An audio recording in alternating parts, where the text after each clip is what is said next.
jueves, pero este es el último jueves que vamos a estar juntas porque vamos a cambiar de día. Le damos la bienvenida a nuestra querida Ale Castro. ¿Cómo está, Ale? Bienvenida. Muchas gracias, Maca, y contenta de estar nuevamente acá contigo y con todas ustedes y ustedes los que nos están escuchando.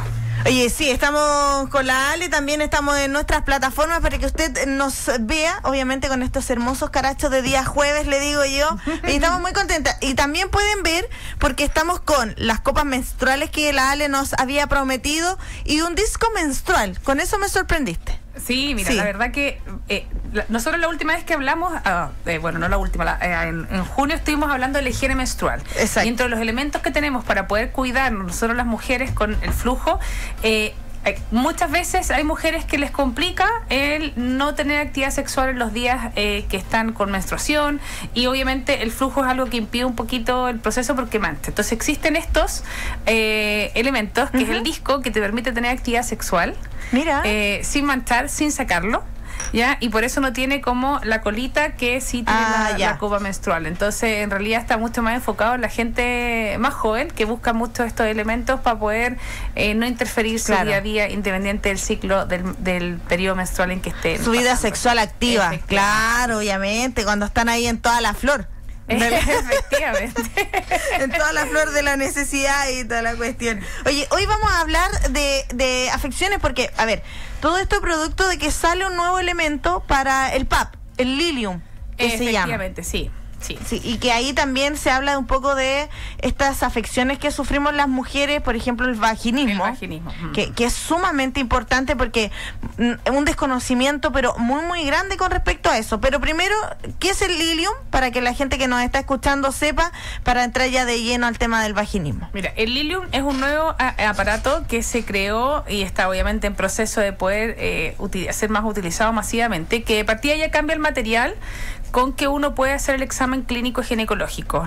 Todas bien saben que el espéculo habitualmente es de acero inoxidable o de plástico cuando uno utiliza desechable, y tiene una forma que puede ser un poco invasiva en la utilización. También depende mucho cómo uno lo utilice, ¿ya?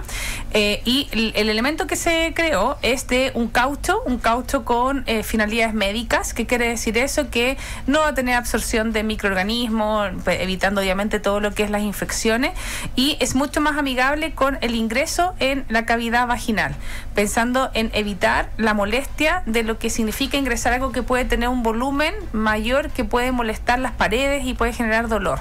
La finalidad de esto tiene 3 láminas, es como si fuera una flor alargada, y estando adentro se va a poder expandir y va a permitir llegar de una forma más fácil al cuello uterino, que es una de las cosas que uno quiere poder visualizar cuando uno utiliza esto.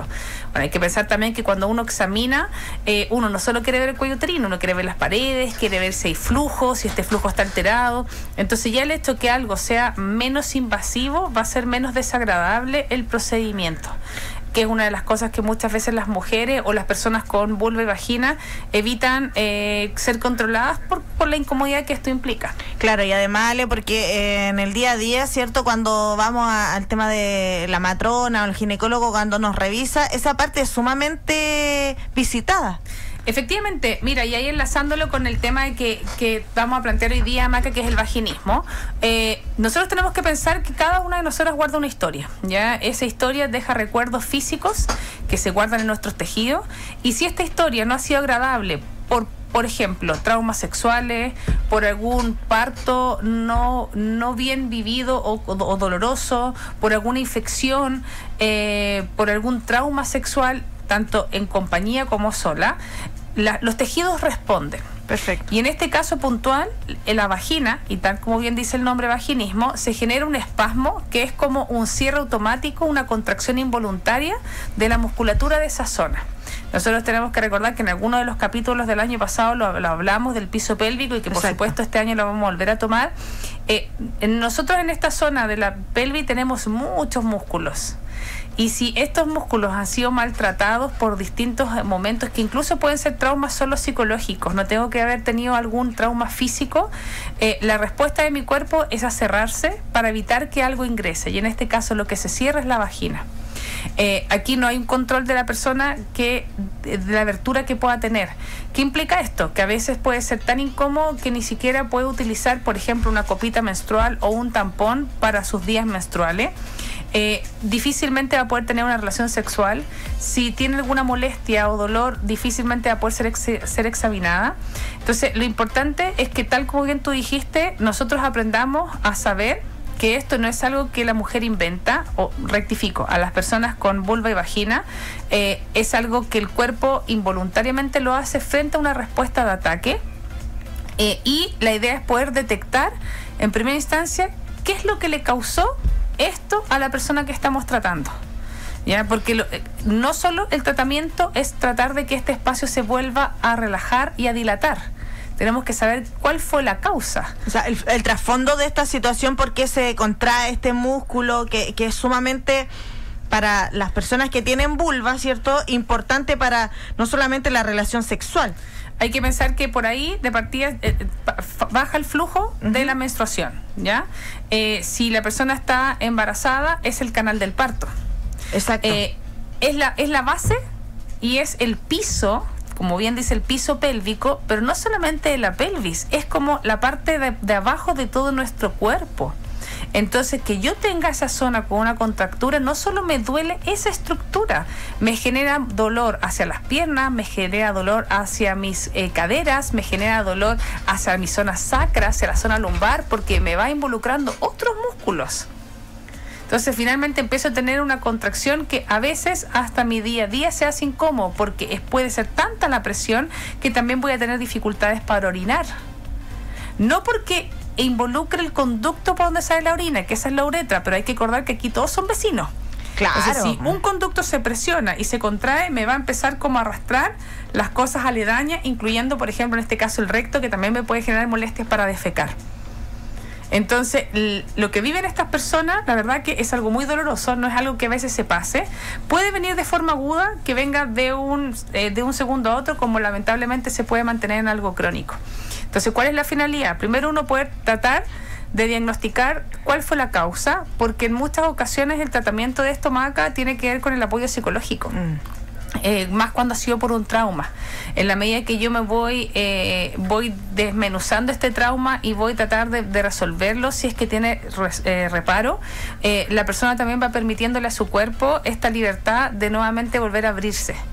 Y además hay mucho trabajo físico, donde aquí una vez más se señala de cómo la movilidad me permite liberar musculatura, porque los músculos están súper conectados y me va a permitir tener una apertura. Una vez que yo ya siento, no yo, la usuaria, que la musculatura ya no está tan tensa, una de las cosas que uno sugiere es que la misma usuaria con sus dedos empiece a experimentar palpándose para ver qué tanto tolera, y de a poco con un dedo vaya introduciéndose una parte del dedo, que es un ortejo, después segundo ortejo, para después seguir intentando, a veces con unos aparatos que se llaman dilatadores, ya que se usan desde el punto de vista médico, y uno va aumentando el grosor, es como si fuera un palillo. Ya, perfecto. Pero con distintos grosores. Y obviamente esto es de una manera amigable para que el músculo también vuelva a sentirse como contenido, acariciado. Es como cuando yo he dañado a alguien y lo abrazo para poder contenerlo, eso uno también lo hace con el cuerpo. Claro, que muchas veces en este proceso, Ale, de por ejemplo, del dolor, uno como que prefiere evitar tocar. O sea, evita masturbarlo, por ejemplo, evita la relación sexual. Todo eso también trae un peso psicológico. Emocional potente. ¿Y se puede tratar farmacológicamente? En primera instancia, más que el fármaco, porque no hay un fármaco mágico específico que vaya a generar una dilatación. Entonces, por eso es importante evaluar cuál fue la causa que generó esta respuesta física, que generó este espasmo, esta contracción involuntaria, que genera un cierre impresionante. Entonces, por eso el primero es empezar como a mover todo lo que involucra esta zona, para poder empezar irnos de a poco, lentamente a este sector, y de a poco volver a intentar quizás una masturbación o el encuentro sexual, porque claramente el cuerpo va a rechazar toda aquella situación que me genere dolor. Muchas veces puede que esto haya venido de siempre, ¿ya? Y la persona se da cuenta recién cuando se expone al acto sexual y se da cuenta que no lo logra. Ya, perfecto. Pero a veces también pasa después de haber tenido alguna situación traumática y obviamente el dolor que genera esto molesta y es un dolor además, tal como tú dices tú, que me genera otras respuestas emocionales de rechazo frente a lo que vivo en el día a día.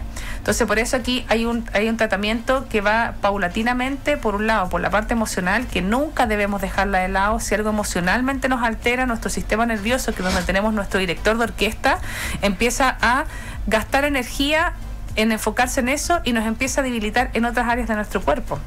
Entonces tenemos que tratar de tener un equilibrio, y adicionalmente el trabajo físico, que puede ser con kine piso pélvico, puede ser con matrona, es con ginecólogo. Por eso existen estos aparatos como los dilatadores, que son clínicos para poder ir de a poco dándole apertura a esta zona que se cerró. Pero además el tratamiento más importante es el que la usuaria lleva en su casa, donde la idea es que de a poco yo pueda empezar a relajar esta zona para poder permitir el ingreso de algo y que ella misma vaya siendo la gestora de su mejora. Ale, y esta es una afección, es una condición, ¿cómo se le podría catalogar? Como una afección, porque la gran mayoría de las veces está generado por traumas que se viven, tanto como señalaba, un parto forzoso, un bebé muy grande, una experiencia sexual mala, un abuso sexual.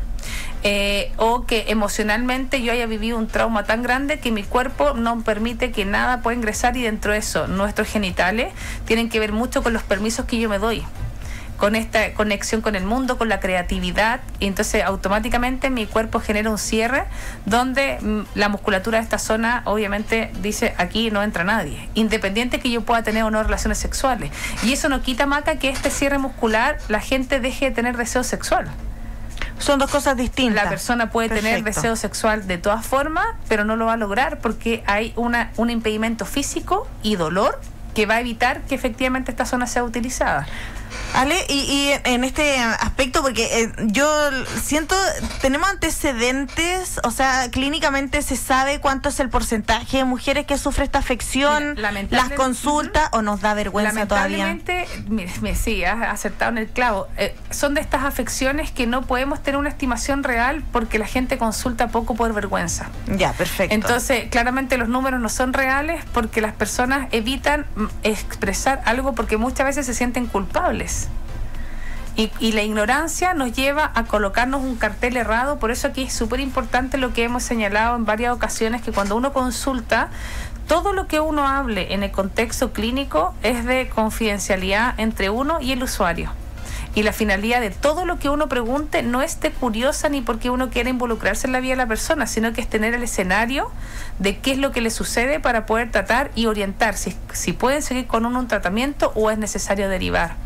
Entonces, cuando esa confianza existe entre el profesional y el usuario, la verdad que yo logro mejores objetivos. Pero si además me da vergüenza, puede que a lo mejor yo simplemente diga que no quiero ser examinada porque no tengo molestia y voy a ir evitando el tratamiento de esta afección, que lo ideal es que se pueda resolver. Ale, y en este mismo caso, por ejemplo, cuando ustedes están en la consulta, ¿cierto?, tanto privada como pública, ¿te ha tocado un caso de que, no sé, por ejemplo, llega una persona, le tienes que realizar el PAP y te das cuenta de esta afección? Sí, ¿te ha pasado? Pocas veces en mis 20 años de profesión, Yamaca, y las 2 veces que me ha pasado, de los casos que me recuerdo, pero como donde estuvimos con las pacientes un periodo más o menos de 2-3 meses viéndonos con frecuencia, una de ellas fue posterior a la muerte de su esposo. Ah, ya, perfecto. Ah, mira. Ya, entonces para ella, además ella era muy creyente, era muy católica, entonces para ella el hecho de haber perdido a su marido era como que ella automáticamente cerraba las puertas y la posibilidad de cualquier persona. Y obviamente, ¿cómo nos dimos cuenta de esto? Cuando ella fue a tomarse su examen el Papa Nicolau, y por supuesto que no se pudo ni por travesura utilizar un espéculo. Entonces con ella puntualmente, que no quería ser derivada con médico, porque le daba vergüenza nuevamente exponerse a otro profesional, utilizamos vibradores. Ya, para en primera instancia, cuando yo uso un vibrador, ya yo lo que estoy haciendo es moviendo un músculo, aumentando el flujo sanguíneo, y eso de a poco me va permitiendo que esta estructura se relaje y permite el ingreso de algo sin ninguna dificultad. Al principio fue complejo porque partía ella tuvo que aceptar utilizar estos elementos que para ella tenían una connotación muy mala. Claro, terrorífica prácticamente, satanizado. Y después ella entendió que en realidad la molestia que ella tenía en el día a día iba mucho más allá del tema sexual. Ya. Y la verdad que la recuperación de ella fue muy bonita, ¿ya? Porque la verdad que aquí uno también pone de protagonistas a las personas, porque ellas son las gestoras de su recuperación. Y la otra fue un poquito más triste, porque sí, pues fue por haber tenido relaciones sexuales un poco traumáticas, también con una separación de por medio, pero relaciones sexuales que generaban daño físico. Perfecto. Entonces, claro, era lo mismo. Yo no soy una persona que tenga derecho a disfrutar, y eso mismo generó el bloqueo. Por supuesto que ahí la derivación, el tratamiento no fue solo conmigo. ¿Ya? Claro, ahí tenía que ir un psicológico. Sí, ahí fue también tratamiento con apoyo psicológico, porque la verdad que aquí la persona tiene que tratar de entender que hay ciertos sucesos como la violencia sexual o la violencia en la pareja, que puede ser psicológica, puede ser física, puede ser económica. No siempre la persona es la responsable, y muchas veces cuando la persona se ve involucrada en este tipo de violencia, se empieza a generar un círculo vicioso que cuesta salir. Y más, por ejemplo, si es que hay hijos involucrados, si es que la mujer decidió no trabajar y depende económicamente de la otra persona, entonces las personas cargan con mucha culpa, y eso les evita salir de estos círculos, pero a veces el cuerpo grita lo que el corazón calla. Claro. Entonces, esta área, lo que te decía yo, tiene mucho que ver con estos permisos que yo me doy, y es triste cuando tú te das cuenta que una mujer evita consultar por algo que la aqueja, no solo en lo sexual, sino que en el día a día. Claro. Porque se siente culpable de los hechos que ha vivido. Claro, y esto también, estas cápsulas sirven muchísimo para quitar el mito, para sacarnos la vergüenza, estos temas tabús que muchas veces, ¿cómo preguntamos? ¿Cómo nos acercamos, cierto, a conversar con el profesional y decirle, ¿sabes qué? Tengo problemas para tener relaciones sexuales porque me duele. Bueno, ahí es súper importante, Maca, en este caso, el saber cuáles son los profesionales que trabajan en cada área. Entonces, muchas veces cuando yo no sé que esto lo puedo tratar porque tiene que ver con mi vida y mi salud, por supuesto que me da vergüenza. Y nosotras puntualmente, las matronas y las matronas, somos profesionales que acompañamos el proceso de la salud sexual, donde también tiene que ver con cosas que van más allá de la reproducción, de un método anticonceptivo, de molestias mamarias, de la toma de un examen, sino que este tipo de cosas, donde la idea es que nosotros podamos orientar en los procesos y ayudemos a que la vida pueda ser más placentera para poder disfrutarse. Esa es la finalidad de poder tener salud. Entonces, siempre, todas las consultas que nosotros recibamos van a ser con la finalidad de poder aportar a encontrar un diagnóstico o derivar con el profesional competente si es que no están nuestras competencias la solución. Entonces, la idea es que ustedes también confíen en los profesionales que estamos dedicados para esto. Ya, por esto estudiamos. Y también cuando yo logro entender que hay áreas como la salud sexual, la primera palabra lo dice, es salud. El placer tiene que ver con el bienestar. Entonces, si yo tengo una afección que me altera en esa área, es súper importante resolverla. Ahora, por supuesto que uno va a lograr tener afinidad con distintas personas. Puede que a lo mejor la primera no fue una mejor experiencia, pero quizás con la segunda persona sí voy a permitirme entender por qué me preguntan y entender que lo que yo responda queda en un contexto de protección, y la finalidad siempre va a ser poder buscar una solución. Oye, es tan importante que se nos fue el tiempo. No puede ser. Oye, puede existir, y ahí con esta pregunta cerramos obviamente, puede existir la necesidad de que en esta situación, por ejemplo en el vaginismo, hacer talleres para poder entender un poco más cómo trabaja la mente de la mujer en la salud sexual. Mira, más que directamente con el vaginismo, yo creo que aquí es súper importante conectarnos con nuestro cuerpo, con cómo lo habito, con cómo yo cuido el hábitat que habito, que es mi cuerpo, y ahí tiene mucho que ver con el aprender a conocerme, conocer las partes, cómo funciona, entender que el movimiento no solo me permite mover una estructura, sino que yo voy transmitiendo una energía adecuada hacia las piernas, hacia la zona lumbar, me voy conectando con un mejor flujo sanguíneo, con la oxigenación. Entonces voy aprendiendo a conocerme y a detectar cosas, por ejemplo, como la incontinencia orina, la incontinencia fecal, la incontinencia de gases, cuando las personas se tiran peitos sin querer eliminarlos. Algo está pasando con la musculatura de esa zona. Entonces, los talleres, los que uno principalmente invita, son talleres de salud sexual, donde no solo se abarca la prevención de algunas enfermedades, sino que aprendamos lo básico, que es conocernos, porque a veces damos por obvio el que conocemos cómo funciona nuestro cuerpo, pero no es así, y por vergüenza a medida que crecemos no preguntamos. Este enlace, Ale, mente-cuerpo es sumamente importante tener conectado. Efectivamente, recuerden que nuestro cuerpo responde a lo que nuestra mente nos dice, y para terminar la frase, Maca, nuestra mente, yo creo que es el único ente, o pongamos así, como personaje que nos cree absolutamente todo. Pero ese es un gran problema. Sí. Porque si mis pensamientos son pensamientos catastróficos, donde estoy todo el tiempo buscando enfermedades, donde veo lo malo de las cosas, lamentablemente mi cuerpo funciona en modo de alerta, como que estoy durmiendo con el león en la puerta. Por ende me empiezan a generar una serie de alteraciones, porque ya mis soldados no están para poder cuidarme, están en modo de alerta, y eso también me empieza a bajar las defensas y una serie de consecuencias. El cortisol sube pero a las nubes. Efectivamente, que no hay que tenerle susto al cortisol. El cortisol que se eleva es muy bueno, pero tengo que tenerle cuidado a las consecuencias que esto genera, y más cuando, por ejemplo, tengo alteraciones, algo muy frecuente en las mujeres, que es una alteración a la tiroides. Claro, entonces el conocerme también me permite hacerme cargo, porque soy siempre yo la única persona que soy responsable de mí, y si algo no está bien, golpeo y pido ayuda. Ahí golpeamos. Ale, te quiero agradecer. Oye, tremendo tema, nos faltó tiempo. Siempre, Maca, siempre, por eso la idea es estar juntas una vez a la semana, y que se atrevan a preguntar, y que se atrevan también, Maca, a participar. Sí, las voy a subir ahora de mujer a mujer, y que te escriban. Sí, vamos a subirlo al Instagram también, así que nos puede seguir a la matrona Ale Castro. Matrona Ale Castro, efectivamente. ¿Quién soy yo? Soy donde estoy. Matrona Ale Castro, o bueno, Preludio de Rayo, a la Maca también, para que puedan obviamente tener un elemento que es muy práctico, no es para todas, por cierto, pero que además ayuda a evitar la contaminación, y económicamente, pucha, que es conveniente. Claro, nos ayuda. Ale, nos encontramos entonces nosotros el lunes. Nos encontramos el próximo lunes, Maca, en De Mujer a Mujer, en la Maca de Maca. Nos vemos.